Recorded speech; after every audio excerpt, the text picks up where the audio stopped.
వాక్యం నేర్చుకున్న ఒక విశేషమైన భాగ్యాన్ని పరమ తండ్రి మనకు అనుగ్రహించాడు. మత్తయి సువార్త 10వ అధ్యాయం నుంచి ఒక చిన్న సందేశాన్ని మనం కొద్ది నిమిషాలు నేర్చుకుంటాం. సృష్టి, ఈ ప్రకృతి అనేది పాఠాలు నేర్పుతున్నట్లు కూడా మనం గత కొన్ని నెలల నుంచి కొన్ని పాఠాలు నేర్చుకుంటున్నాం. ఈరోజు మరొక 2 పాఠాలు మనం నేర్చుకుంటాం. మత్తయి సువార్త 10వ అధ్యాయం 16వ వచనం చదువు శాంతి ఒకసారి. 10వ అధ్యాయము 16వ వచనం. ఇదిగో తొడేళ్ల మధ్యకు గొర్రెలను పంపినట్లు నేను మిమ్మల్ని పంపుచున్నాను గనుక పాముల వలె వివేకులను పావురముల వలె నిష్కపటులనయుండుడి. ఎలాగుండమంటున్నాడు ప్రభునేశ్వరు?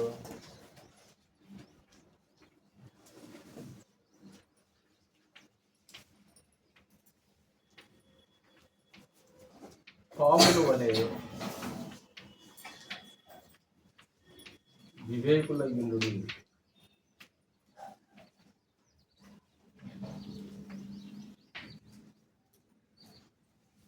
రాయాలి, నాకు తర్వాత చూపించాలి నీట్గా పాఠం. పిల్లలు అయిపోయినాక అందరూ నా దగ్గరకు వచ్చి, పిల్లలందరూ కూడా నా దగ్గర పాఠం చూపించాలి. నాకు నేను రాసే ప్రతి పాయింట్ అక్కడ నోట్స్ మీద ఉండాలి. పాముల వలె వివేకులయుండుడి, పావురము వలె నిష్కపటులయుండుడి. అంటే 2 పాయింట్లని 2 పాఠాల లెక్క క్లుప్తంగా మనం కొద్ది నిమిషాలు నేర్చుకుందాం. అంటే కొంచెం ఆశ్చర్యం కలిగించేది, ఇది చాలా ఆశ్చర్యం కలిగించేది. ఎందుకంటే అంటే పాములాగా పాములు వలె ఎలా ఉండమంటున్నాడు ప్రభునేశ్వర్ అంటే వివేకులయుండుడి. అంటే పామును చూసి పాట నేర్చుకోమంటున్నాడు ప్రభునేశ్, అంతే కదా. ఒక పామును చూసి వివేకము అనే ఒక పాఠాన్ని నేర్చుకోమంటున్నాడు క్రీస్తేశ్వర్. అంటే ఒక విష సర్పాన్ని చూపిస్తుంటే ప్రభునేశ్, అది చాలా ఆశ్చర్యం కలిగించేది నాకు. అంటే ఒక విష సర్పాన్ని చూసి కూడా సాక్షాత్ ఈ మాట ఎవరితో మాట్లాడుతున్నాడు? శిష్యులతో మాట్లాడుతున్నాడు. ఆశ్చర్యకరంగా శిష్యుల్ని విష సర్పాన్ని చూసి వివేకము అనే ఒక పాఠాన్ని నేర్చుకోమన్నట్లు మనం అక్కడ చూడగలం. అంటే పాము అనగానే వాస్తవానికి ఏదైనా తోటలో అపవాది సర్పాన్ని ఏం చేశాడు? వాడుకున్నట్లు మనకు తెలుసు. అంటే అపవాది సర్పాన్ని వాడుకొని సర్పం చేత మాట్లాడించి ఆదామవ్వలను ఏం చేశాడు? మోసపుచ్చేశాడు. అంటే ఏదైనా తోటలో ఆదాము హవ్వలను మోసపుచ్చిన సర్పం ఆ పాము. అంటే ఆ పామును చూసి ప్రభునేశ్వర్ ఏం చేయమంటే ఒక పాట నేర్చుకోండి ఇక్కడ. అంటే ఇక మనము నెగిటివ్ షేడ్ చూడకూడదు. ఇప్పుడు పాము విష సర్పానంలోనే మనకు వెంటనే ఏ షేడ్ గుర్తొస్తుందంటే ఒక నెగిటివ్ షేడ్. అదొక రకమైన ఆలోచనలోకి మళ్ళీ వెళ్ళిపోతాం. కానీ క్రీస్తేశ్వరు ఆ ఆలోచనలోకి వెళ్ళిపోకుండా ఒక పాజిటివ్ వైపు చూపిస్తున్నాడు అక్కడ ప్రభునేశ్వర్. నెగిటివ్ షేడ్లోనికి వెళ్ళిపోకుండా ఇది ఒక పాజిటివ్ సూత్రాన్ని అక్కడ నేర్పించడానికి ప్రభునేశ్వర్ అక్కడ ఉపయోగిస్తున్నట్లు మనం చూడగలం. అంటే పాము ఎలా ఉంటుంది? ఇంతకీ పాముల వలె వివేకులయుండుడి అని మాట్లాడుతుంటే ఒక్కొక్కసారి మనం అక్కడ కూర్చుంటాం లేదా నిలబడుతుంటాం. ఒకసారి అవి పాము వచ్చింది తెలియదు, వెళ్ళిపోయింది కూడా ఒకసారి తెలియదు. అంటే మన పక్క నుంచే సైలెంట్గా వెళ్ళిపోతుంటే అవి వాస్తవానికి అవి మనం లేంచే. ఒక్కోసారి మనం అక్కడ కూర్చున్నా, నిలబడ్డా, లేదంటే ఏదన్నా నడుస్తున్నా సరే సైలెంట్గా అవి ఏం చేస్తాయన్నమాట, వాటి దారులు అవి వెళ్ళిపోతుంటాయి. ఒకవేళ ఏదన్నా ప్రమాదం అని తెలిసిందనుకో పాముకి, అదేం చేస్తుంది అనమాట, తెలివిగా తప్పించుకుంటుంది. అది చాలా తెలివిగా తప్పించుకుంటుంది. అది అంటే ఎలా తప్పించుకోవాలి, ఎక్కడ ఏ రంధ్రం ఉంది, ఎటువైపు వెళ్ళిపోవాలి అంటే అపాయం వస్తే 99% అది ఏం చేస్తుందంటే తప్పించడానికి ప్రయత్నం చేస్తాను అనమాట.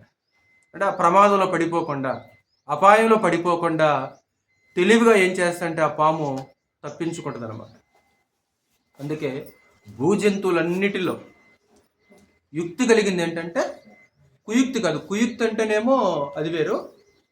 యుక్తి, మొదట్లో యుక్తి ఉంది, తర్వాత కుయుక్తిని ఉపయోగించేశాడు అపవాది పామును అడుగుని. ఆదికాండం 3వ అధ్యాయము 1వ వచనం చదవండి ఒకసారి. ఆదికాండం 3వ అధ్యాయము 1వ వచనం.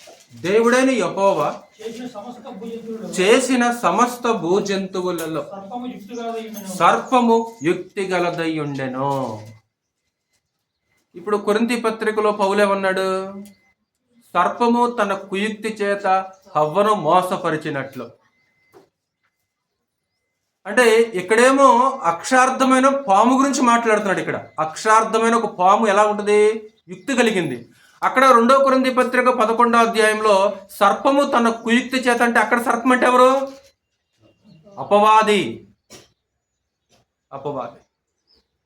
ఇక్కడేమో అక్షార్థమైన ఒక జంతువు. ఇక్కడ ఆదికాండం 3వ అధ్యాయం 1వ వచనంలో ఉన్న సర్పం ఏంటంటే అక్షార్థమైన ఒక భూ జంతువు. ఎలాగుందంటే అది యుక్తి కలిగినదై ఉండెను. అక్కడ పౌలు మాట్లాడిన అక్కడ సర్పం ఎవరా అంటే అక్షార్థమైన పాము కదా. అక్కడ ఎవరక్కడ? అపవాది తన కుయుక్తి చేత హవ్వను మోసపరిచింది. యుక్తి కుయుక్తి అనేది 2 వ్యతిరేక పదాలు. అది అంటే యుక్తి అంటే ఒక తెలివి, ఒక రకమైన తెలివి, ఒక రకమైన జ్ఞానం, వివేకం, ఒక మెలకువ. కుయుక్తి అంటేనేమో మోసం, వంచన, కపటం.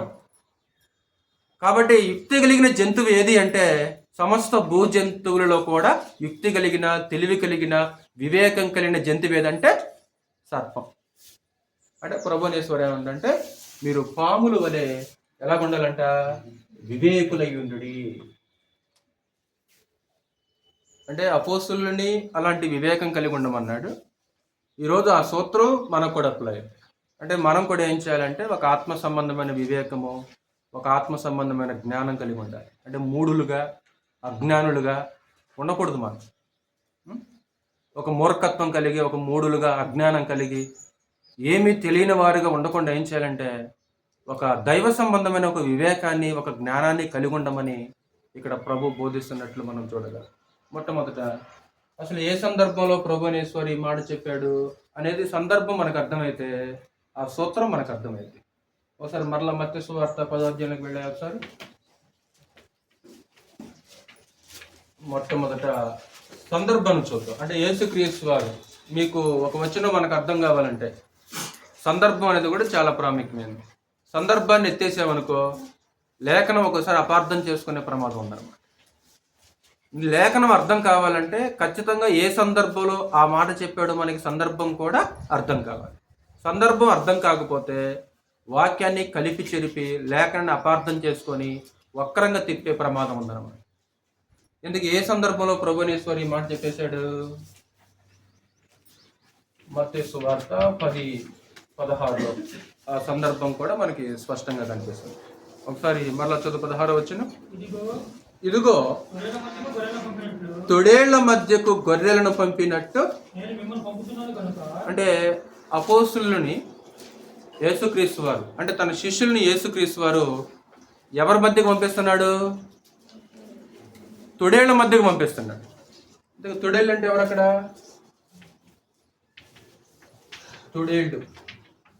తొడేళ్ళు అంటే ఎవరు అక్కడ?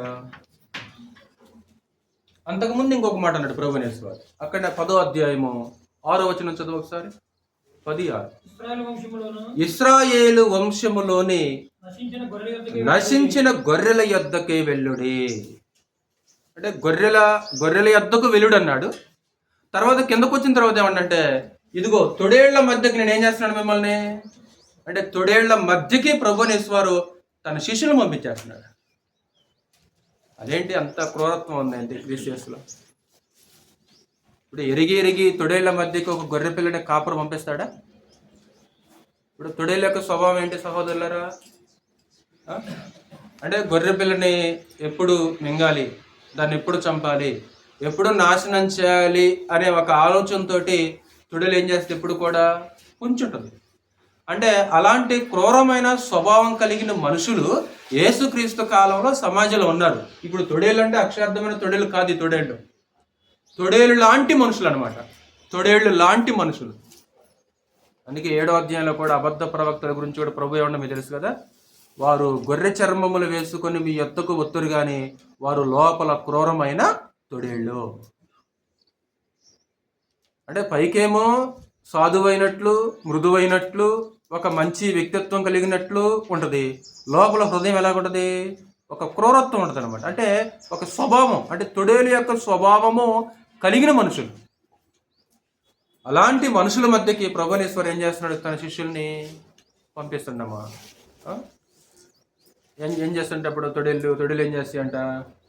10వ అధ్యాయము 9వ అధ్యాయం 36వ వచనం కూడా చదువు ఒకసారి. అక్కడనే 9వ అధ్యాయం 36వ వచనంలో గొర్రెల దగ్గర పంపించాడు. అంతకుముందు వాస్తవానికి ఆయన సమూహమును చూచి వారు కాపరి లేని గొర్రెల వలె విసికి చెదిరి ఉన్నందున అది చూసి క్రీస్తేశ్వర దృశ్యం చూసి చెలించిపోయాడు. అంటే గొర్రెలన్నీ కూడా ఎలాగున్నాయి? గొర్రెలన్నీ కూడా కాపరి లేక చెదిరిపోయి ఉన్నాయి. ఆ గొర్రెలను చూసి ప్రభునేశ్వర్ యొక్క మనసు చెలించి వారి మధ్యకు ఏం చేస్తున్నాడు? శిష్యుల్ని పంపిస్తున్నాడు ప్రభునేశ్వర్. అలాగే సమాజంలో గొర్రెలతో పాటు ఎవరున్నారు? తొడేళ్ళు ఉన్నారు. అంటే తొడేళ్ల మధ్యకు పంపించడం అంటే ఇప్పుడు వాళ్ళని సువార్త పనికి పంపిస్తున్నాడు.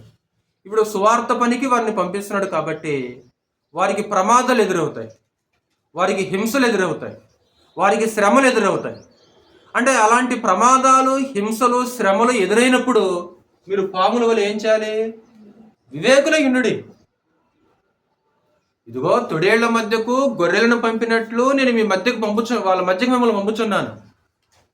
ఆ తొడేళ్ల మధ్యలో మీరు ఎలాగుండాలంటే పాముల వలె వివేకంగా ఉండాలి, పావురము వలె నిష్కపటులుగా ఉండాలి.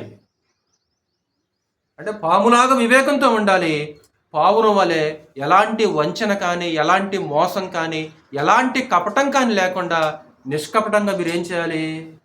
ఉండాలి. అంటే వాళ్ళకు ఒక విపత్తు సంభవించబోతుంది, వాళ్ళకు ఒక శ్రమ రాబోతుంది. అంటే ఆ శ్రమలలో, ఆ హింసలలో మీరు వివేకంగా ప్రవర్తించాలి అనే సందేశాన్ని ప్రభునేశ్వరానికి ఇచ్చేస్తున్నాడు. తొడేళ్ల మధ్యకి వెళ్ళినప్పుడు వ్యతిరేకత ఎదురవుద్ది. 3 వ్యతిరేకతల గురించి ప్రభునేశ్వరుడు అక్కడ మాట్లాడుతుంటాడు. అంటే ఎక్కడి నుంచి వ్యతిరేకత అంటే మతం నుంచి వ్యతిరేకత వస్తుంది, మతం నుండి వ్యతిరేకత వస్తుంది, ప్రభుత్వం నుండి వ్యతిరేకత వస్తుంది. అలాగే 3వది కుటుంబం నుంచి కూడా వ్యతిరేకత వస్తుంది వాళ్ళకి. ఈ వ్యతిరేకత సంభవించినప్పుడు మీరు ఏం చేయాలి? ఒక వ్యూహాత్మకంగా మీరు ఉండాలి, వ్యూహాత్మకంగా, యుక్తిగా, తెలివిగా మీరు ప్రవర్తించాలి.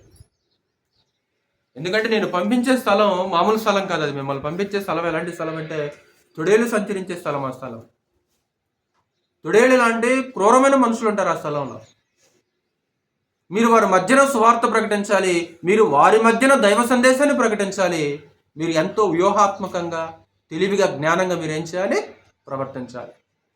చదవండి అక్కడనే 10వ అధ్యాయంలోనే 18వ వచనం, లేకుంటే 17 కూడా చదువు. మనుషులను గూర్చి జాగ్రత్త పరుడి, వారు మిమ్మును మహాసభలకు అప్పగించి తమ సమాజ మందిరములలో అదుగో. అంటే వాళ్ళకు ఒక ప్రమాదం సంభవించబోతుంది కాబట్టి మనుషులను గురించి జాగ్రత్త పడండి. వాళ్ళు మిమ్మల్ని కొరడాలతో కొట్టిస్తారు, మిమ్మల్ని ఏం చేస్తారంటే వాళ్ళు అప్పగించేస్తుంటారు. వాళ్ళు శ్రమలు వస్తాయి మీకు. అది మతం నుంచి వచ్చే వ్యతిరేకత. 2 కింద వచ్చిన చదవాలి. వీరికిని అన్యజనులకును సాక్ష్యార్థమై నా నిమిత్తము మీరు అధిపతుల యొద్దకును రాజులు, అధిపతులు రాజులు అంటే ప్రభుత్వం నుంచి మీకు వ్యతిరేకత వస్తుంది. అధిపతులు రాజులు 10-17లోనేమో యోధా మతం నుంచి, నెక్స్ట్ 10-18లోనేమో మీరు ఏం చేపడతారంటే అధికారుల దగ్గరికి, రాజుల దగ్గరికి మీరు తేపడతారు. వారి వలన కూడా మీకు హింస వస్తుంది, వారి వలన కూడా మీకు శ్రమ వస్తుంది. నెక్స్ట్ కుటుంబం నుంచి అంటాడు కింద 21వ వచనం నుంచి. సహోదరుడు సహోదరుణ్ణి, తండ్రి కుమారుణ్ణి మరణమునకు అప్పగించెదరు. పిల్లలు తల్లిదండ్రుల మీద లేచి వారిని చంపించెదరు. మీరు నా నామము నిమిత్తము అందరి చేత ద్వేషింపబడదరు. మీరు నా నామము నిమిత్తము అందరి చేత ద్వేషించబడతారు. అంటే ఒక భయంకరమైన వ్యతిరేకత అనేది వాళ్ళకి ఎదురవుతుంటది, సమస్యలు ఎదురవుతుంటాయి. ఆ సమస్యలు వచ్చినప్పుడు వ్యతిరేకతలు ఎలాగ ఉండాలంట? ఒక వివేకంగా ఉండాలని మాట్లాడుతుంటాడు. ఎలాంటి వివేకం అంటే, మీరు పాముల వలె వివేకులయ్యుండుడి. అంటే వాళ్ళకు వచ్చే ఒక ప్రమాదం నుంచి ఒక ప్రమాదం నుంచి పాము ఎలాగైతే తప్పించుకుంటుందో, ప్రమాదం నుంచి అపాయంలో ఒక పాము ఎలాగైతే తప్పించుకుంటుందో, ఇప్పుడు మీరు కూడా ఏం చేయాలి? ఇదిగో మీకు కూడా ఇలాంటివి సంభవించబోతాయి కాబట్టి, ఇవి సంభవించినప్పుడు మీరు ఏం చేయాలంటే జ్ఞానంగా వ్యూహాత్మకంగా ప్రవర్తించాల్సిన అవసరం ఉంటుంది. ఒక వ్యూహాత్మకంగా ప్రవర్తించాలి, ఒక తెలివిగా ప్రవర్తించాలి. మీరు అజ్ఞానంగా, గుడ్డివారిగా, లేకుంటే మూడులుగా, మూర్ఖులుగా మీరు ప్రవర్తించకూడదు. శ్రమ వచ్చినప్పుడు తొడేలు లాంటి మనుషులు. ఎవరు తొడేళ్ళు అంటే ప్రాముఖ్యంగా యోధా మత నాయకులు. వాళ్ళు దొంగలు, దోపిడీదారులు. వాస్తవానికి ప్రభునేశ్వరు మాట్లాడుతున్నారు, నాకు ముందు వచ్చే వాళ్ళందరూ కూడా ఎలాంటి వాళ్ళు? దొంగలు, దోపిడీ గల వాళ్ళు. ఆ దొంగలు, దోపిడీదారుల యొక్క మధ్యలోనికి ఎవరిని పంపిస్తున్నాడు ఇప్పుడు ప్రభు? అలాంటి వారి మధ్య వాళ్ళు సువార్త ప్రకటించేశారు. చదువు ఆ మాట కూడా, యోహాను సువార్త 10వ అధ్యాయం. ఆనాడు ఉన్న యోధా మత నాయకుల యొక్క స్వభావం గురించి ప్రభునేశ్వరు మాట్లాడుతున్నాడు. యోహాను సువార్త 10వ అధ్యాయము 8వ వచనం. గొర్రెల పోగు ద్వారమును నేనే, నాకు ముందు వచ్చిన వారందరూ దొంగలను దోచుకొని వారునై ఉన్నారు, గొర్రెలు వారి స్వరము వినలేదు. ఎందుకంటాడు? నడిపించే వ్యక్తి దొంగ అయితే దొంగ మాట ఎవరంటారు? అధికారే దోచుకునేవాడైతే ఎవరంటారు అతని మాట? గొర్రెలు వారి స్వరము వినలా. ఎందుకు వినలేదు? ఎందుకంటే వాళ్ళు దొంగలు, దోచుకునే వాళ్ళు. యెహెజ్కేలు గ్రంథంలోనైతే ఇంకా అద్భుతంగా మాట్లాడుతాడు ఈ కాపర్ల గురించి. తమ కడుపు నింపుకుని కాపరులకు శ్రమ. కాపరులు గొర్రెలను మేపవలను కదా. కాపరు ఏం చేయాలి? నిజమైన కాపరు ఏం చేస్తాడంటే గొర్రె యొక్క కడుపును చూస్తుంటాడు. గొర్రె యొక్క కడుపు నిండిందా లేదా అనేదే నిజమైన కాపరు యొక్క తలంపు, ఆలోచన. కానీ ఈ కాపరు అలాంటి కదండి. ఈ కాపరులు ఏం చేస్తున్నారంటే కేవలం తమ కడుపుల్లో నింపుకుంటున్నారు తప్ప ఆ గొర్రెని ఏమాత్రం కూడా మేత మేనేయట్లేదని మాట్లాడుతుంటారు. ఆ దొంగలు, దోచుకునేవారు, తొడేలు లాంటి మనుషుల మధ్యకు ప్రభునేశ్వరు అపోస్తులని పంపించేస్తున్నాడు. ఆ సమయంలో మీరు ఏం చేయాలంటే, మీకు ఏదైనా ఒక విపత్తు సంభవించింది అనుకో, జరుగుద్ది. మీరు కోడాలతో కొట్టేస్తారు, అన్యజనులకు అప్పగించబడతారు, రాజుల దగ్గరికి, అధికారుల దగ్గరికి మిమ్మల్ని తీసుకెళ్తారు. ఆ సమయంలో మీరు పాముల వల్ల ఎలా ఉండాలి? వివేకంగా ప్రవర్తించండి. మీరు వివేకంగా. కాబట్టి ప్రమాదం వచ్చినప్పుడు ఒక పాము ఎంత తెలివిగా తప్పించుకుంటుందో, ఆ ప్రమాదం వచ్చినప్పుడు మనం కూడా ఏం చేయాలి? ఒక జ్ఞానంగా ప్రవర్తించవలసిన అవసరం ఉంది. లూకా సువార్త 10వ అధ్యాయము. ఈ మాటని లూకా కూడా కోట్ చేసినట్లు మనం చూడాలి. లూకా సువార్త 10వ అధ్యాయము 3వ వచనం చదవండి. మీరు వెళ్ళుడి, ఇదిగో తొడేళ్ల మధ్యకు గొర్రె పిల్లలను పంపినట్టు నేను మిమ్మును పంపుచున్నాను. తొడేళ్ల మధ్యకు గొర్రె పిల్లలను పంపినట్లు. వాళ్ళ సమర్పణ, వాళ్ళ త్యాగం, వాళ్ళ భక్తి అప్పుడు అర్థమైంది. వాళ్ళు ఎంత సమర్పణ కలిగిన మనుషులో, ఎంత విధేయత కలిగి దేవుని కొరకు బ్రతికే మనుషులో, దేవుని కొరకు బ్రతికే మనిషి కాదా అనే సంగతి ఎప్పుడు అర్థమైంది? ఏదైనా ఒక శ్రమ కానీ, ఒక విపత్తు కానీ, ఏదైనా ఒక అపాయంగానే సంభవించినప్పుడు నిజంగా ఈ మనిషి దేవుని కొరకు బ్రతికేవాడ కాదని సంగతే అర్థం. కాబట్టి ఆ సందర్భంలో క్రీస్తేశ్వరు ఏం చేశారంటే, పాముల వలె వివేకులయ్యుండుడి. అలాగే ఆ జన మధ్య మీరు ఎలా ఉండాలంటే, ఎలాంటి మోసం కానీ, వంచన కానీ, కుతంత్రాలు కానీ లేకుండా నిష్కపటంగా, పావురం వలె ఒక నిష్కపటమైన బుద్ధి కలిగి ఉండాలని ప్రభునేశ్వరు బోధించేస్తున్నారు. 2, పాముల వలె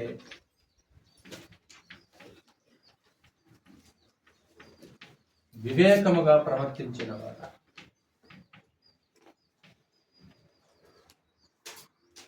అంటే గ్రంథంలో కొన్ని ఉదాహరణలు చూద్దాం. వాళ్ళు సమస్యలు వచ్చినప్పుడు, ప్రమాదం సంభవించినప్పుడు ఎంత వివేకంగా యుక్తిగా ప్రవర్తించేసి ఆ ప్రమాదాన్ని తప్పించుకున్నారో మనకి గ్రంథంలో చాలా అద్భుతంగా కనిపించేస్తుంది. ప్రభువుని యేసు వారు తన కొండ మీద ప్రసంగంలో ఒక మాట ప్రస్తావించేశారు. మత్తయి సువార్త 5వ అధ్యాయం. మత్తయి సువార్త 5వ అధ్యాయం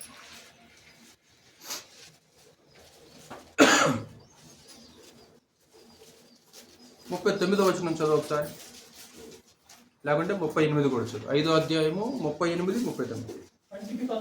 కంటికి కన్ను పంటికి పళ్ళు అని చెప్పబడిన మాట మీరు విన్నారు కదా. కంటికి కన్ను, పంటికి పళ్ళు ఎక్కడ విన్నారు వాళ్ళు? వాస్తవానికి ధర్మశాస్త్రంలో విన్నారు వాళ్ళు ఆ మాట, అంతే కదా. ధర్మశాస్త్రంలో ఉన్న మాటని యూదులు విన్నారు. ఏంటి ఆ మాట అంటే కంటికి కన్ను, పంటికి పళ్ళు, కాలికి కాలు, దెబ్బకు దెబ్బ, వాతకు వాత. ద్వితీయోపదేశ కాండంలో ఈ సూత్రం చాలా చక్కగా కనిపిస్తుంది. కాలు విరగొట్టడానికో కాలికి కాలు, దెబ్బకు దెబ్బ, వాతకు వాత, గాయానికి గాయం, కంటికి కన్ను. ఇప్పుడు నేనేం చెప్తున్నాను మీతో? చదువు.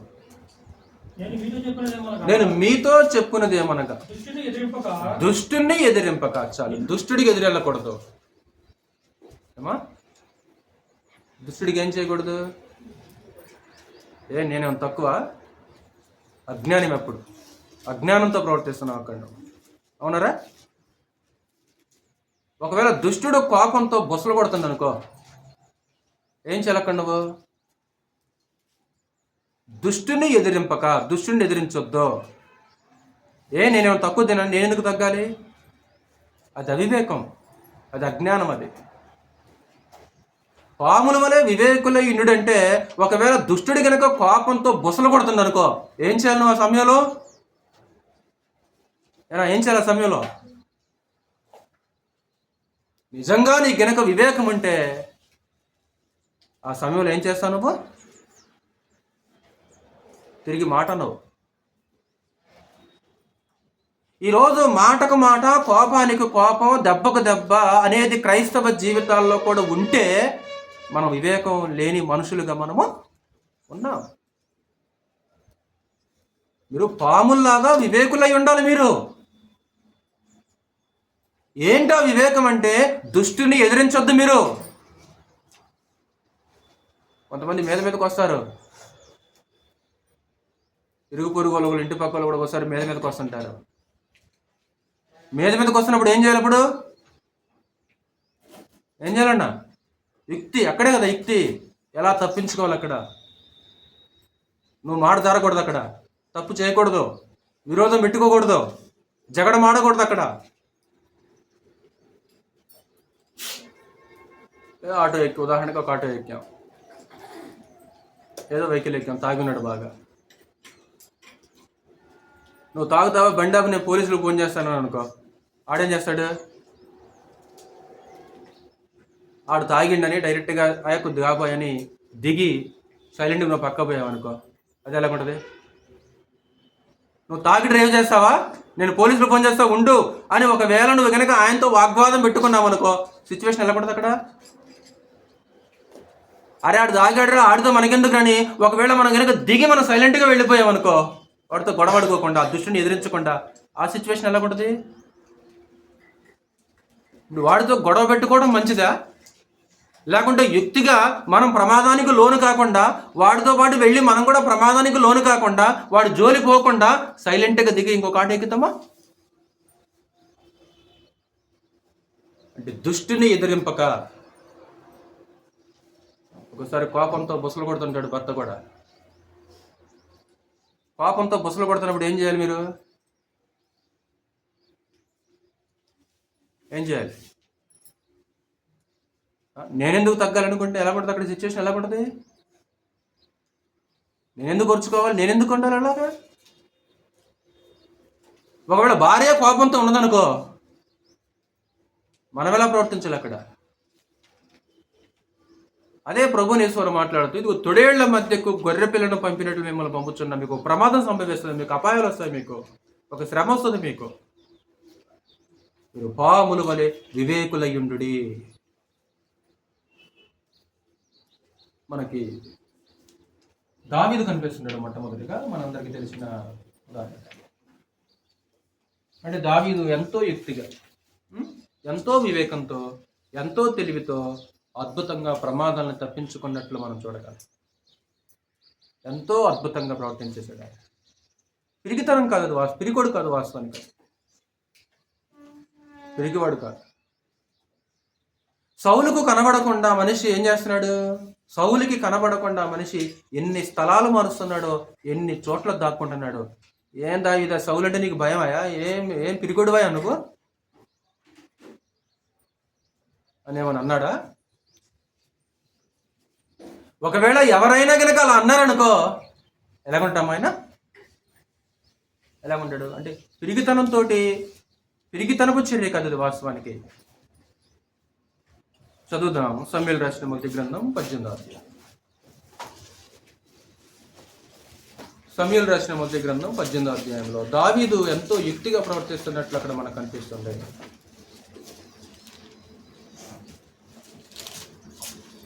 మొదటి సమూయేలు గ్రంథం 18వ అధ్యాయం 30వ వచనం చూడు ఒకసారి. 18వ అధ్యాయము 30వ వచనం. ఫిలిస్తీయుల సర్దారులు యుద్ధమునకు బయలుదేరుచూ వచ్చేది. వారు బయలుదేరినప్పుడెల్లను దావీదు బహు వివేకము కలిగి ప్రవర్తించుచూ రాగా, సౌలు సేవకులందరికంటే అతని పేరు బహు ప్రసిద్ధికి ఎక్కెను. ఎలా ప్రవర్తిస్తున్నాడు శ్రీలరా? దావీదు బహు వివేకము కలిగి ప్రవర్తించుచు.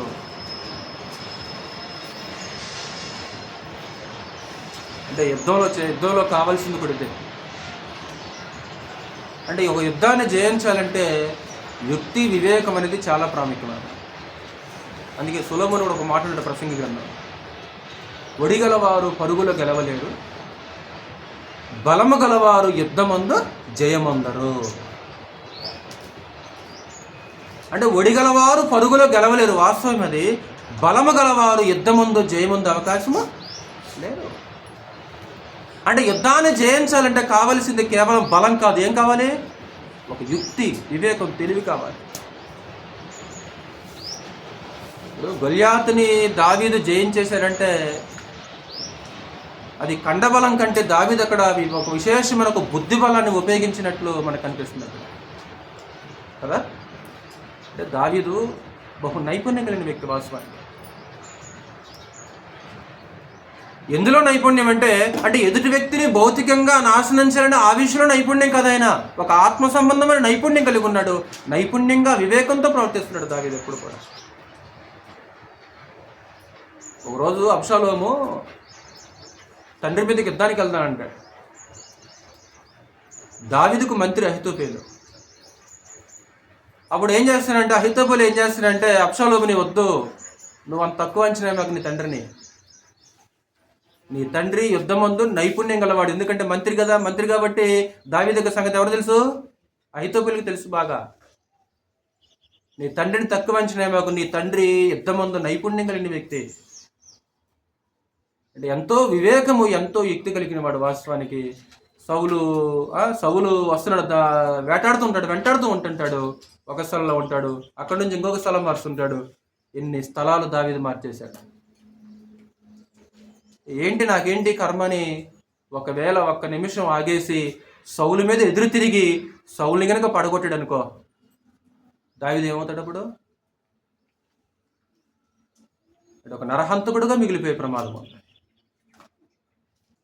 ఒక అన్పాపులర్ అయిపోతాడు అనమాట. ఏంటంటే ఇదిగో సౌలును చంపి దావీదు రాజ్యాన్ని ఏం చేశాడు? తీసుకున్నాడు అనే ఆలోచన ఇశ్రాయేలు యొక్క ప్రజల్లో ఉంటుంది కాబట్టి అతను యుద్ధమందు చచ్చును లేదా మరొక రూపంలో చచ్చును, నా ఏలిని వాడిని మాత్రం నేను ఎంత మాత్రం కూడా ముట్టుకోను. అంటే అది పిరికితనపు చర్య కదా వాస్తవానికి. అంటే ఏదో సౌలుకి భయపడి ప్రాణం పోయిద్ది, లేకుంటే పిరికితనం కలిగి దావీదు పారిపోతాడంటే కాదు. ఒక వివేకంతో ప్రవర్తిస్తున్నాడు దావీదు, యుక్తిగా ప్రవర్తిస్తున్నాడు. సాక్షాత్తు సౌలు నోటి మాట వస్తుంది. ఒకసారి అక్కడనే 23వ అధ్యాయం ఒకసారి. జీపు అనే ప్రాంతంలో దావీదు దాగి ఉన్నాడు అనే సంగతిని ఆ జీపీలు ఏం చేస్తారంటే సౌలుకు వర్తమానం పంపించేస్తుంటారు. సౌలు వచ్చేసరికి దావీదు అక్కడ కనిపించడు. అప్పుడు ఒక మాట అంటాడు సౌలు 23వ అధ్యాయము 20 నుంచి చదువు ఒకసారి. అంతే రాజా, మొదటి సమూయేలు గ్రంథం 23:20 వచ్చిన రాజా నీ మనోభీష్టం అంతటి చొప్పున దిగిరమ్ము, రాజువైన నీ చేతికి అతనిని అప్పగించటం మా పని అని చెప్పకండి. జీఫీలు సౌలుకు వర్తమానం పంపించేస్తున్నారు. రాజా నువ్వు వచ్చే దావీదుని మీకు అప్పగించేస్తుంటాం. సౌలు ఎట్లా నేను మీరు నా యందు కనికరపడినందుకై మీకు యెహోవా ఆశీర్వాదము కలుగును గాక. మీరు పోయి అతడు ఉండు స్థలము ఏదైనది అతను చూచినవాడు ఎవడైనది నిశ్చయముగా తెలుసుకొనుడి. అతడు బహుయుక్తిగా ప్రవర్తించుచున్నాడని నాకు వినబడెను. ఎలా ప్రవర్తిస్తున్నాడు అర్థమైపోయింది సౌలుకి.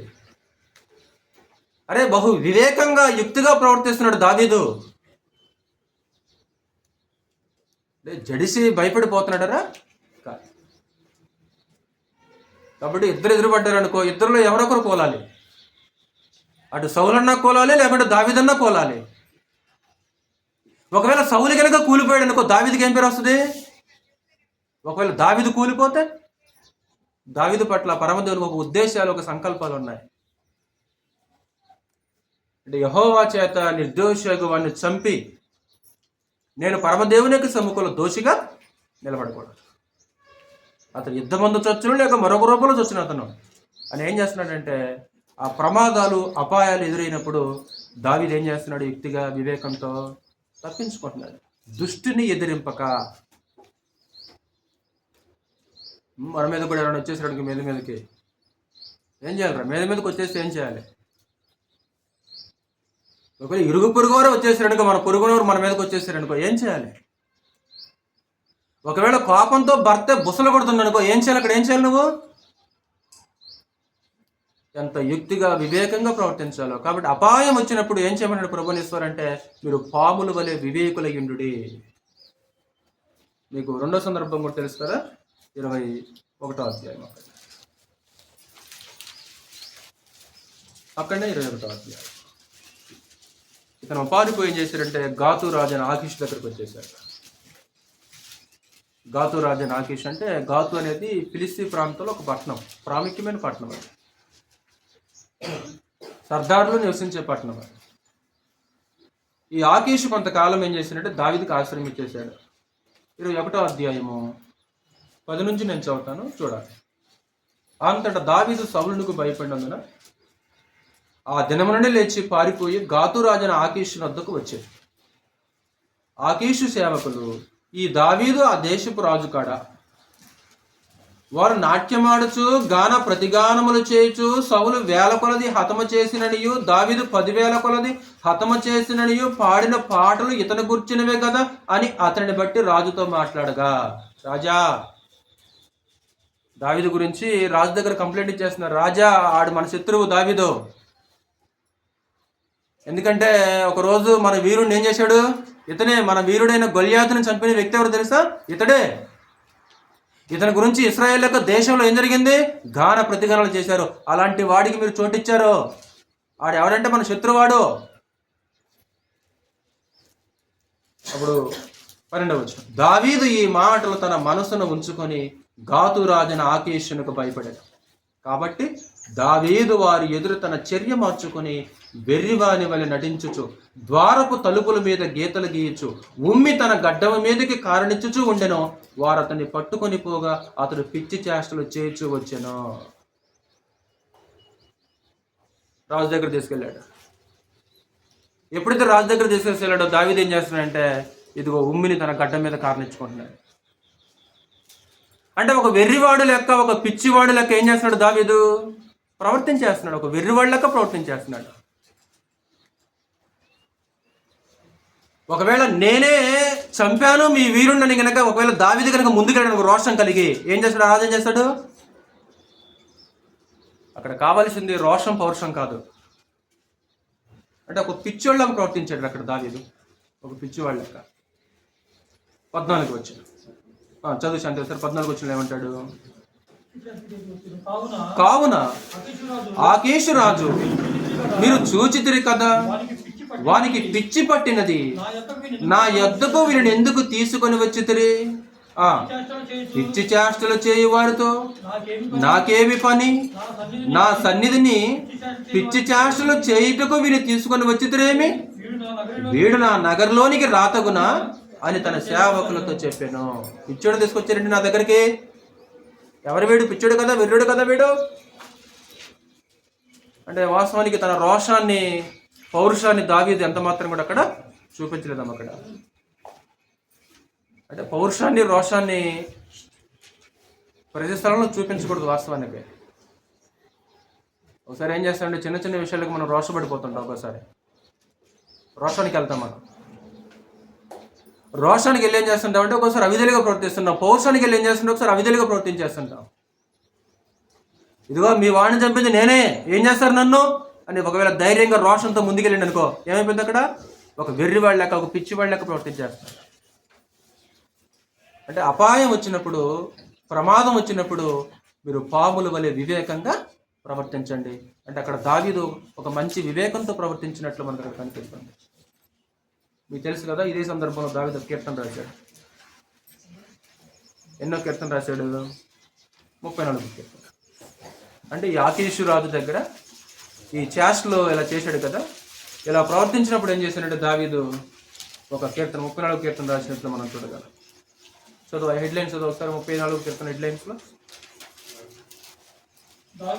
దావీదు అబీమెలెకు ఎదుట వెర్రివాని వలె ప్రవర్తించి అతని చేత తోలివేయబడిన తర్వాత రచించిన కీర్తన. ఈ 34 కీర్తన అంటే ఏ సందర్భంలో రాశాడంటే కీర్తనని ఆకీషు రాజు దగ్గర వెర్రివాళ్లకు ప్రవర్తించి అక్కడి నుంచి బయటికి గెంటి వేసిన తర్వాత ఆ సందర్భంలో దావీదు ఏం చేశాడు? ఈ కీర్తనని రాశాడు. ఏమంటే ఆయన అద్భుతంగా నన్ను ఆపదలో నుంచి దేవుడు తప్పించని మాట్లాడుతుంటాడు. అక్కడ 34 అధ్యాయము 6వ వచనం చదువు సార్. 34 అధ్యాయం 34 కీర్తన 6వ వచనం. ఈ దీనుడు మొర్రపెట్టగా యెహోవా ఆలకించెను, అతని శ్రమలన్నిటిలో నుండి అతన్ని రక్షించెను. నెక్స్ట్ 19వ వచనం కూడా అక్కడనే 19వ వచనం. నీతిమంతునికి కలుగు ఆపదలు అనేకములు, వాటన్నిటిలో నుండి యెహోవా వారిని విడిపించెను. ప్రాక్టికల్గా దావీదు యొక్క జీవితంలో జరిగింది కదా అది. ప్రాక్టికల్గా దావీదు యొక్క జీవితంలో జరిగింది. అంటే ప్రమాదం వచ్చినప్పుడు, అపాయం వచ్చినప్పుడు దావీదు దేవునికి మొరపెట్టుకున్నాడు. దేవుడు అక్కడ ఏం చేశాడు? అద్భుతంగా దావీదుని విడిపించి తప్పించినట్లు మనం చూడాలి. అంటే నేను చెప్తున్న సందేశం ఏంటంటే, ఇదిగో మీరు పాముల వలె వివేకుల ఇల్లులే. ఏ సందర్భంలో మీకు ఏదైనా శ్రమ ఎదురైనప్పుడు, ఏదైనా హింస ఎదురైనప్పుడు, ఏదైనా ఒక ప్రమాదం సంభవించినప్పుడు, ఏదైనా ఒక అపాయం వచ్చినప్పుడు మీరు ఎలా ప్రవర్తించాలి అక్కడంటే వివేకంగా, జ్ఞానంగా, ఒక వ్యూహాత్మకంగా మీరు ప్రవర్తించాల్సిన అవసరత ఉంటుంది. ఇదిగో అలాంటి వ్యూహం అనేది దావీదులో మనం చూడాలి. 2 గిద్యోనులో కూడా మనకు అది కనిపిస్తుంది. న్యాయాధిపతి అనే గిద్యోను కూడా ఒక మహా అద్భుతమైన వివేకంతో, తెలివితో ప్రవర్తించాడు ఒక రోజు. ఎప్పుడు? ఏ సందర్భంలో? గిద్యోను 300 మందిని వెంటబెట్టుకొని తన ప్రాణాలకు తెగించి మిద్యానుల మీదకి యుద్ధానికి వెళ్తాడు. దేవుడు అద్భుతంగా మిద్యానుల యొక్క చేతుల నుంచి ఇశ్రాయేలు ప్రజలను రక్షించి గిద్యోను కూడా కాపాడతాడు. అయితే ఇశ్రాయేలులో ఎఫ్రాయిములు ఏం చేస్తారంటే, నువ్వు యుద్ధానికి వెళ్ళినప్పుడు మమ్మల్ని ఎందుకు పిలవలేదని గిద్యోనుతో వాళ్ళు బహు భయంకరంగా కలహిస్తారు. ఏంటి నువ్వు మా ఇళ్ళలో చూపిన మర్యాద ఏంటిది? మేమంటే గౌరవం లేదా, లెక్కలేదా నీకు? చదువు. ఎంతో తెలివిగా అక్కడ గిద్యోను ప్రవర్తించినట్లు మనం చూడగలం. న్యాయాధిపతుల గ్రంథం 8వ అధ్యాయం. న్యాయాధిపతుల గ్రంథం 8వ అధ్యాయము 1వ వచనం చదువాయా. అప్పుడు ఎఫ్రాయిమీలు గిద్యోనుతో, నీవు మా ఎడల చూపిన మర్యాద ఎట్టిది? మిద్యానులతో యుద్ధము చేయుటకు నీవు పోయినప్పుడు మమ్ము నేలా పిలవలేదని చెప్పి. ఇది విచిత్రంగా ఉంది వాస్తవానికి. యుద్ధానికి పిలిస్తే రావని చెప్పేవాళ్ళు ఉంటారు కొంతమంది, ఎందుకంటే ప్రాణభయంతో. ఆ మధ్య సోషల్ మీడియాలో కూడా కొన్ని చూసాము. రష్యా ఉక్రెయిన్కి యుద్ధం జరుగుతున్నప్పుడు సైన్యం మాత్రమే కాకుండా సామాన్య ప్రజలు కూడా యుద్ధానికి వెళ్ళాలి అని అనడం. యుద్ధానికి వెళ్ళడానికి భయపడి కొంతమంది కాళ్ళు చేతులు కావాలని ఏం చేశారు, విరగొట్టుకున్నారు. ఎందుకంటే యుద్ధానికి పోయి అక్కడ చావటం కంటే కుంటూరులాగా ఇక్కడ ఉండడం మంచిది. అంటే యుద్ధానికి పిలిస్తే రాము అని చెప్పేవాళ్ళు కొంతమంది ఉంటారు. కానీ ఇక్కడ ఎఫ్రాయిములు ఏం చేస్తారంటే, నువ్వు మిద్యానుతో యుద్ధానికి వెళ్ళినప్పుడు మమ్మల్ని ఎలా పిలవాలా, నువ్వు మెడలో చూపిన మర్యాద ఏది, మేమంటే గౌరవం లేదా నీకు? మనకు కూడా మర్యాద తగ్గితే ఒప్పుకోం కదా. మనం కూడా ఎలా కూడదంటే మర్యాద తగ్గిందని ఎక్కడన్నా ఒప్పుకోం. ఏం లెక్కలేదా? ఆయన ఉంటే ఆయనే తింటాడు, మేమంటే మర్యాద లేదా, గౌరవం లేదా, లెక్కలేదా? కాబట్టి గిద్యోను ఏం చేశాడంటే వాళ్ళ పట్ల మర్యాద చూపించలేదంటే వాస్తవం, అది వాస్తవం కాదు. వాస్తవానికి కఠినముగా కలహించిరి. ఆ కలహంలో ఆ గిద్యోను ఎలా ప్రవర్తించాడు? 2వ వచనం. అందుకతడు మీరు చేసినది ఎక్కడ, నేను చేసినది ఎక్కడ? అబియేజరు ద్రాక్ష పండ్ల కోత కంటే కోత శ్రేష్టమైందా, పరిగి శ్రేష్టమైందా? కోత శ్రేష్టమైందా, పరిగి శ్రేష్టమైందా? కోత శ్రేష్టం, పరిగి శ్రేష్టమైంది కాదు కదా. అబియేజర్ అంటే గిద్యోను అనమాట. కాబట్టి గిద్యోను యొక్క ద్రాక్ష పండ్ల కోత కంటే ఎఫ్రాయిమీల పరిగ మంచిది కాదా? ఇప్పుడు ఎఫ్రాయిమీల్ని తగ్గిస్తున్నాడా, హెచ్చిస్తున్నాడా? తగ్గించట్లే, హెచ్చిస్తున్నాడు అక్కడ మనిషి. నాది ద్రాక్ష పండ్ల కోతే, మీది పరిగే, కానీ నా కోత కంటే మీ పరిగా అంటే తను అక్కడ తగ్గించుకొని ఎఫ్రాయిముల్ని హెచ్చిస్తున్నాడు. టోటల్గా ఘనతను ఏం చేస్తున్నాడంటే ఎఫ్రాయిములకు ఆరోపించేస్తున్నాడు గిద్యోను. వాస్తవానికి ప్రాణానికి తెగించి యుద్ధం చేసి కాపాడిన వ్యక్తి ఎవరు? గిద్యోను. కానీ విజయాన్ని ఎవరికి ఆరోపిస్తున్నాడు? ఎఫ్రాయిములకి విజయాన్ని ఆరోపించేస్తున్నాడు ఆ మనిషి. చదువు నెక్స్ట్ మాట కూడా. దేవుడు మిద్యానీల అధిపతులైన ఓరేబును జేబును, అదేంటి యుద్ధానికి రాలేదుగా వాళ్ళు, ఇంటికి యుద్ధానికి వచ్చారు వాళ్ళు, రాలా. కానీ మిద్యాన్ రాజుల్ని దేవుడు ఎవరికి అప్పగించాడు? మీకు అప్పగించాడు. కాబట్టి ఈ విజయం ఎవరిది? ఈ విజయం నా ఒక్కడిది కాదు, ఈ విజయం ఎవరిది? ఇది మీది విజయం. ఐసులో కరిగిపోయారు అంతే. ఐసు కనుక గాలిలో పెట్టామనుకో, ఆ గాలి కరిగిపోయినట్లు ఈ గిద్యోను మాటలకు వాళ్ళు ఏమైపోయారు తెలుసామా? ఐసులాగా అంతే కరిగిపోయారు అనమాట వాళ్ళు. యుక్తి, తెలివి, వివేకం. అంటే కఠినంగా కలహం వస్తున్నప్పుడు అక్కడ ఎలా ప్రవర్తించాలి? పాముల వలె మీరు వివేకులయ్యుండుడి. వెంటనే ఏం జరిగిందంటే అక్కడ, మీరు చేసినట్లు నేను చేయగలనా అనేను. అతడు ఆ మాట అన్నప్పుడు కోపం ఏమైపోయింది బాటే. ఫస్ట్ ఏం చేశారు? కఠినంగా కలహించారు. ఎప్పుడైతే గిద్యోను ఆ మాట అన్నాడో వాళ్ళ కోపం అంతా తగ్గిపోయింది అనమాట. కాబట్టి బాగా కోపంగా పడుతున్నాడు అనుకోరా, తగ్గించే ప్లాన్ చేయాలా, ఇంకా దాన్ని రెచ్చగొట్టే ప్లాన్ చేయాలా? లోకంలో ఏం చేస్తారంటే వాస్తవానికి ఇంకా రెచ్చగొడుతుంటారు అనమాట, కోపాన్ని ఇంకా పెంచుతారంట వాళ్ళు. మీకు తెలిసిన ఒక మాట సామెతల గ్రంథం 15వ అధ్యాయం. సామెతల గ్రంథము 15వ అధ్యాయం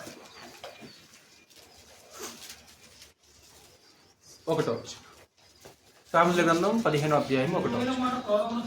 మృదువైన మాట క్రోధమును చల్లార్చును, నొప్పించు మాట కోపము రేపును. మృదువైన మాట క్రోధమును చల్లార్చును. ఈ మాటకి ఒక బెస్ట్ ఉదాహరణ మనకి న్యాయాధిపతుల గ్రంథం 8వ అధ్యాయము 1 నుంచి 3 వచనం. అంటే వాళ్ళు కోపంగా ఉన్నారు ఎఫ్రాయిమీలు, కానీ అక్కడ గిద్యోను ఎలా మాట్లాడాడు? మృదుగా మాట్లాడాడు. అంటే గిద్యోను అక్కడ మృదుగా మాట్లాడి వారి కోపాన్ని ఏం చేశాడు? ఇప్పుడు మనం కూడా ఎదుటివారి యొక్క కోపాన్ని ఏం చేయాలి? ఎదుటివారు కోపంగా ఉన్నాడు అనుకో, ఏం చేయాలి? కోపాన్ని ఏం చేయాలి? కొంతమంది తెలుసు కోపంగా ఉన్నాడు మాట్లాడమాకండి, కొంతమంది అంటారు కదా, కోపంగా ఉన్నాడు మాట్లాడమా కొద్దిసేపు, తర్వాత ఆయన చల్లబడ్డాక ఏం చేద్దాం అంటే ఒకసారి ఆ వివేకం అన్ని జనులకు ఉంటుంది. ఎవరికి ఉండదు? ఒకసారి మనం ప్రవర్తించమన్నాక, కోపడ్డా నేను కూడా కోపడతా, రెచ్చిపోయాడా నేను కూడా రెచ్చిపోతా. కాబట్టి ప్రభువుని యేసు ఏమన్నాడు? కంటికి కన్ను పంటికి పళ్ళు. విన్నారు కదా మీరు. కానీ నేనేం చెప్తున్నాను? దుష్టుని ఎదిరించొద్దు. మీరు ఎదిరెళ్ళమాకండి, ఎదిరెళ్ళొద్దు. ఒకవేళ విరోధమా, లేకుంటే కలహమా, లేకుంటే ఏదైనా ప్రమాదమా, ఆ ప్రమాదానికి మీరు ఎదురెళ్ళొద్దు. ఆ ప్రమాదం వచ్చినప్పుడు మీరు ఏం చేయాలంటే యుక్తిగా తప్పించుకోండి. మీరు అంటే పామును చూసి ప్రభువుని యేసు వారు ఒక పాట నేర్పుతున్నాడు మనకి. అంటే ఒక విషసర్పాన్ని చూసి ప్రభువుని యేసు వారు ఏం చేయమన్నాడు? ఇక్కడ వివేకమైన ఒక పాట నేర్చుకోండి. ఎందుకంటే మిమ్మల్ని కొడలతో కొట్టేస్తారు, మీకు శ్రమలు వచ్చేస్తుంటాయి. సేమ్ ప్రభువుని యేసు వారు కూడా ఎంతో తెలివిగా, ఎంతో అద్భుతంగా ప్రవర్తించాడు ఒక చోట. ఏ సందర్భంలో జయరాజు గుర్తొస్తుందా? గాడిద మీద యెరూషలేము పట్టణంలోకి ప్రవేశించి దేవాలయం లోపలికి వెళ్ళి తాళతో కోడాలు చేసి ఆ యొక్క రోకలు మార్చే వాళ్ళని, ఆ పౌరులను వాళ్ళని అందరిని ఏం చేస్తాడు? తోలేస్తాడు. ఆ దేవాలయం లోపల ప్రభువుని యేసు ఉంటాడు. కొంతమంది మత నాయకులు లోపలికి వచ్చేస్తుంటారు. ఏ అధికారం వల్ల నువ్వు ఈ కార్యాలు చేస్తున్నావు అని ప్రశ్న అడుగుతాడు. ఏ అధికారం వలన నీకు ఎవడిచ్చాడు ఈ అధికారం ఇలా చేయడానికి? ఎలాగా? గాడిద ఎక్కి యెరూషలేము పట్టణంలోకి రావటం, ఆ పిల్లలందరూ ఏమో నిన్ను స్తుతించటం, ఈ దేవాలయాన్ని శుభ్రం చేయటం, రోగాలు తగ్గించటం, దెయ్యాలను వెళ్ళగొట్టడం. ఎవడిచ్చాడు నీకు అధికారం? అక్కడ ప్రశ్నకు సమాధానం చెప్పకుండా క్రీస్తు ప్రశ్నేశాడు. నేను మిమ్మల్ని ప్రశ్న వేస్తాను, దానికి సమాధానం చెప్పాను. నేను మీ ప్రశ్నకు సమాధానం చెప్తాను. ఏంటో ప్రశ్న అంటే, బాప్తిస్మం ఇచ్చే యోహానికి బాప్తిస్మం ఇచ్చే అధికారం పరలోకం నుంచి కలిగిందా, మనుషుల నుంచి కలిగిందా? ప్రశ్న అర్థమైందా? యోహాను బాప్తిస్మం ఇస్తున్నాడు కదా, యోహాను బాప్తిస్మం ఇస్తున్నాడు. ఇప్పుడు యోహానికి బాప్తిస్మం ఇచ్చే అధికారం పరలోకం నుంచి వచ్చిందా, మనుషుల వల్ల కలిగిందా? వాళ్ళు ఎస్ అని చెప్పలేరు, నో అని చెప్పలేరు. నో అన్నా ఇరుకుని పడతారు, ఎస్ అన్నా ఇరుకుని పట్టేస్తుంటారు. ప్రభునేశ్వర వాళ్ళని టీన్ బోల్డ్ చేసాడు అంతే. పరలోకం నుంచి అని చెప్పాము, గుసగుసలు అడుగుంటారు వాళ్ళలో. ఒకవేళ పరలోకం నుంచి అని చెప్పామనుకో, నేనేమంటాడు? మీరు ఎందుకు నమ్మలేదు అంటాడు. మనుషుల వల్ల కలిగిందని చెప్పామనుకో, మనుషులు రాళ్ళతో కొడతారు మనల్ని. ఎందుకంటే మనుషులందరూ యోహాన్ని ఏమనుకుంటున్నారు? ప్రవక్త అనుకుంటున్నారు. కాబట్టి మనుషుల నుంచి కలిగిందని చెప్పలేరు, పరలోకం నుంచి కలిగిందని చెప్పలేరు. అంటే ప్రభునేశ్వరు ఏం చేశారంటే అక్కడ ఎంతో యుక్తిగా, వ్యూహాత్మకంగా ప్రవర్తించాడు. అక్కడ చివరికి చేతులు తీస్తారు వాళ్ళు. మాకు తెలియదు అన్నారు, మేము చెప్పలేమన్నారు. నేను మీకు సమాధానము నేను కూడా చెప్పనుకున్నాను. అంటే దేవుని ప్రజలైన వాళ్ళు ఈరోజు మనం ఏం చేయాలంటే, ఆయా సమయాలలో, ఆయా స్థలాలలో కొంచెం జ్ఞానయుక్తంగా, వివేకముగా, వ్యూహాత్మకంగా, తెలివిగా ప్రవర్తించాల్సిన అవసరం ఉంటుంది. మూర్ఖంగా ప్రవర్తించకూడదు. ఒకసారి మూర్ఖంగా, మూడులుగా, దేవుని ఎరగని వాళ్ళుగా ప్రవర్తించకూడదు. ఇప్పుడు అపవాది కూడా శోధించినప్పుడు క్రీస్తు వారు కూడా ఎంతో వ్యూహాత్మకంగా శోధన ఏం చేశాడు? అక్కడ శోధనలో కూడా క్రీస్తు వారు వ్యూహాన్ని ఉపయోగించాడు, యుక్తిని ఉపయోగించేశాడు. నువ్వు నన్ను కాళ్ళకు మొక్కమంటావా అని ఏమి ర్యాష్గా ఎదురు తిరగలేదు ప్రభునేశ్వర వాస్తవానికి. కాబట్టి అదే సందేశాన్ని ప్రభునేశ్వర అపోస్తులకి ఇచ్చేస్తున్నాడు. అపోస్తులు కూడా ఆ శ్రమలు వచ్చినప్పుడు అద్భుతంగా వాళ్ళు ఏం చేశారో ఒకసారి 2 వచనాలు చూద్దాము. అపోస్తుల కార్యములు 45వ అధ్యాయం చూడండి ఒకసారి. అపోస్తుల కార్యములు 5వ అధ్యాయం. ఇందాక 10వ అధ్యాయంలో ఏమన్నాడు మీకు గుర్తుంది కదా? రాజుల దగ్గరికి, అధికారుల దగ్గరికి ఏం చేయబడతారు? మీరు ఖచ్చితంగా తీసుకురాబడతారు అనుకున్నట్లుగానే జరిగింది 4వ అధ్యాయంలో. 3వ అధ్యాయంలో వాళ్ళని బంధించి చెరసాలలో వేశారు. తర్వాత అధిపతుల దగ్గరికి వాళ్ళిద్దరిని తీసుకొచ్చేసారు. అప్పుడు అపోస్తులని వాళ్ళు బెదిరించారు, కొట్టారు. అయినా సరే వాళ్ళు ఏం చేశారంటే అంత అద్భుతంగా వాళ్ళు సంతోషించుకుంటూ వెళ్ళిపోయినట్లు మనం చూడగలం. 5వ అధ్యాయం 40వ వచనం చదువు ఒకసారి. 5వ అధ్యాయం 40వ వచనం. వారు అతని మాటకి సమ్మతించి అపోస్తులుడు పిలిపించి కొట్టించి యేసు నామమును బట్టి బోధింపకూడదని ఆజ్ఞాపించి వారిని విడుదల చేసిరి. ఆ నామము కొరకు అవమానము పొందుటకు పాత్రులని ఎంచబడినందున వారు సంతోషించుచు. ఎందుకు ఎప్పుడు సంతోషించారు వాళ్ళు? ఎప్పుడు వచ్చింది సంతోషం? అంటే వాళ్ళకి సంతోషించుచు. సంతోషించుచు. ఎందుకు సంతోషం సరిత? ప్రమోషన్ వచ్చినందుక, ఉద్యోగం వచ్చినందుక, గర్భఫలం వచ్చినందుక, పంట బాగా పండినందుక? పంట బాగా పండింది కాబట్టి సంతోషం, ఉద్యోగం వచ్చింది కాబట్టి సంతోషం, గర్భఫలం వచ్చింది కాబట్టి సంతోషం. అందుకోవాలి సంతోషించారు. అక్కడ సన్మానం చేసేందుకు ఏమైనా సంతోషించారు వాళ్ళు? అక్కడ సన్మానం చేసేందుకు వాళ్ళు సంతోషించలేదు. కొట్టి, బెదిరించి, అవమానించి వాళ్ళు విడుదల చేసినప్పుడు వాళ్ళు సంతోషించు మహాసభ ఎదుటి నుండి వెళ్ళిపోయారు. అంటే అక్కడ వాళ్ళు ఎలా ప్రవర్తించారు? రేఖ అక్కడ వాళ్ళు వివేకంగా ప్రవర్తించారు. వాళ్ళు అక్కడ అంటే శ్రమలలో సంతోషించు. వారి సంతోషం ఎక్కడ, ఏ సందర్భంలో అంటే వాళ్ళకి అవమానించినప్పుడు సంతోషించారు, శ్రమ వచ్చినప్పుడు సంతోషించారు, బెదిరించి కొట్టినప్పుడు ఎలా ఉన్నారు? సంతోషంగా ఉన్నారు. ఈరోజు మన సంతోషాలకి హేతువులు చాలా ఉంటాయి. మన సంతోషాలకి హేతువులు చాలా ఉంటాయి. అది ఆత్మ సంబంధమైన సంతోషం కాదు, వాస్తవానికి అది భౌతికమైన సంతోషం. అది నిజంగా ఆత్మ సంబంధమైన సంతోషం ఏంటంటే ఇదిగో ఈ సందర్భంలో సంతోషించడం, వాళ్ళు ఎంతో అక్కడ వివేకంగా ప్రవర్తించినట్లు మనం చూస్తాం. నెక్స్ట్ 14 అధ్యాయం చూడు ఒకసారి. అక్కడనే 14 అధ్యాయం. ఇక్కడ ఏం చేశారు వాళ్ళు? ఈకోనియాలో సువార్త ప్రకటించేస్తున్నారు.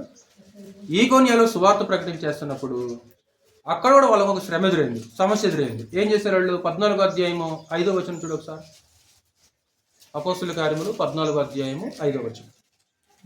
మరియు అన్యజనులను యూదులను తమ అధికారులతో కలిసి వారి మీద పడి వారిని అవమానపరిచి రాళ్ళు రువ్వి చంపవలనని యుండిరి. వారా సంగతి తెలుసుకొని లొకయోనియలోని పట్టణములకు లుస్త్రాకును దెర్బేకును చుట్టుపట్లనున్న ప్రదేశమునకును పారిపోయి అక్కడ సువార్త ప్రకటించుచుండిరి. పారిపోయి సౌలు దగ్గర నుంచి దావీదు కూడా ఏమైపోయాడురా? పారిపోయాడు.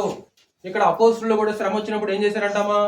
ఒక పట్టణంలో శ్రమ వచ్చింది అనుకో, ఒక ఊర్లో శ్రమ వచ్చేసింది అనుకో, పారిపోయి ఇంకొక ఊర్లో సువార్త ప్రకటించేస్తున్నారు. ఒకవేళ అక్కడ కనుక శ్రమ వచ్చేస్తుంది అనుకో, అక్కడి నుంచి పారిపోయి మరొక ఊర్లో వాళ్ళు ఏం చేస్తున్నారు? సువార్త ప్రకటించేస్తున్నారు. ఎందుకు వాళ్ళకి ఆ శ్రమ పెట్టే వాళ్ళని ఎదిరించేస్తున్నారా, పారిపోతున్నారు వాళ్ళు?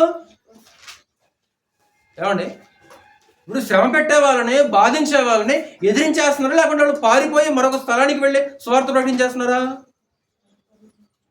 ఈరోజు వాస్తవానికి ర్యాలీల ధర్నాలు జరుగుతాయి, అంతే కదా? ర్యాలీల ధర్నాలు ఎందుకు జరుగుతాయి? ర్యాలీల ధర్నాలు ఎందుకు? ర్యాలీ ఎందుకు ధర్నా అంటే మమ్మల్ని వాక్యం ప్రకటించకుండా అడ్డుకుంటున్నారు. వాక్యం ప్రకటించకుండా అడ్డుకుంటే అపోస్తులు ఏం చేశారు?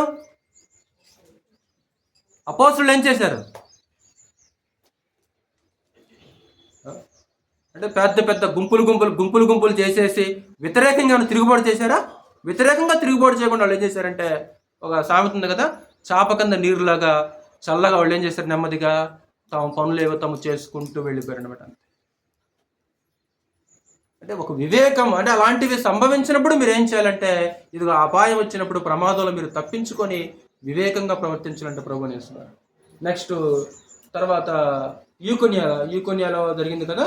నెక్స్ట్ 19 వచ్చిన కూర్చుడు ఒకసారి.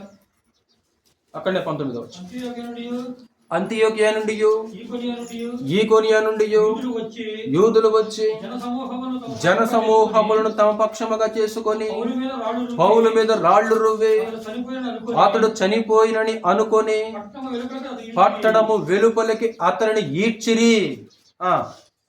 అయితే శిష్యులు అతని చుట్టూ నిలిచి ఉండగా అతడు లేచి పట్టణములో ప్రవేశించి మరునాడు బర్నబాతో కూడా దెర్బేకు బయలుదేరిపోయాను. అంటే ఈ ఊర్లో శ్రమ వచ్చింది అనుకో శాంతయ్య, ఏం చేస్తున్నారు మరి? నెక్స్ట్ అక్కడ శ్రమ వస్తే ఏం చేస్తున్నారు?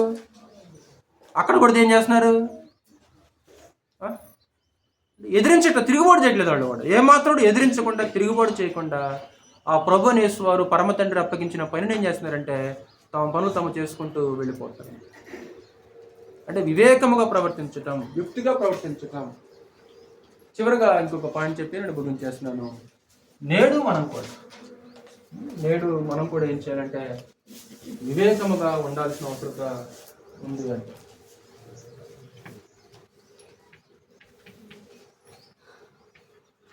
నేడు మనము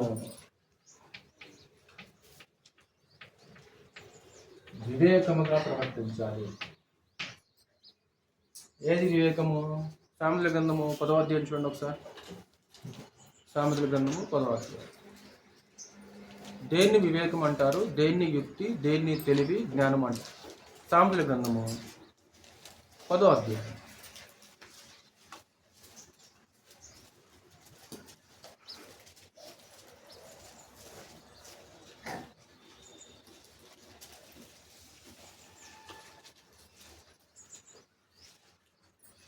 లేకుంటే 19వ అధ్యాయం చూడు ఒకసారి. మొట్టమొదటిగా సామెతల గ్రంథము 19వ అధ్యాయం. సామెతల గ్రంథము 19వ అధ్యాయము 25వ వచనం. అపహాసకులు దండింపబడగా చూచి జ్ఞానము లేని వారు జ్ఞానము నొందుదురు. వివేకులను గద్దించిన ఎడల వారు జ్ఞానాభివృద్ధి నొందుదురు. అంటే గద్దింపును స్వీకరించటం.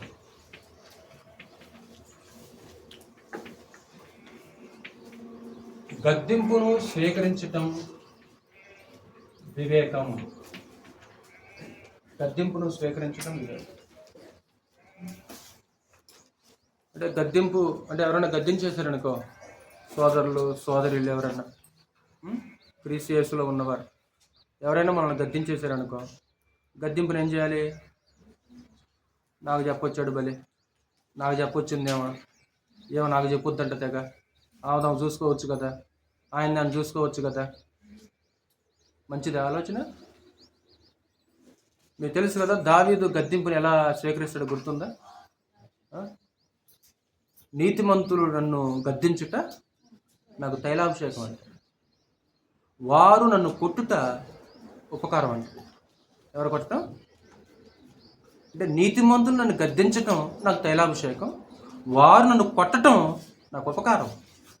అంటే కొట్టినా సహిస్తావా? నీతిమంతులు కొట్టినా? ఈరోజు ఎవరన్నా మాట అన్నా సరే మన ఓపిక కొడితే కొడితే ఊరుకుంటారే కా?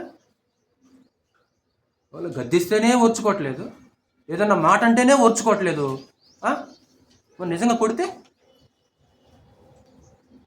దావీదు ఎలా ఫీల్ అయిపోతున్నాడు అక్కడంటే, ఇదిగో గద్దింపు నాకు తైలాభిషేకం, వారు నన్ను కొట్టడం నాకు ఉపకారం. అంటే గద్దింపు మేలు చేస్తా కీడు చేస్తా? మేలు చేస్తా. దిద్దటానికి గద్దింపు అది, దిద్దటానికి మాత్రమే తప్ప వేరే ఉద్దేశం. అంటే వివేకి అయిన వాడు ఏం చేస్తాడంటే ఆ గద్దింపును స్వీకరిస్తుంటాడు. 29వ అధ్యాయం చూడు ఒకసారి అక్కడ. 29వ అధ్యాయము 8వ వచనం. 29వ అధ్యాయము 8వ వచనం. అపహాసకులు పట్టణము తల్లడిల్ల చేయుదురు, జ్ఞానులు కోపమును చల్లార్చెదరు. కోపం చల్లార్చదు.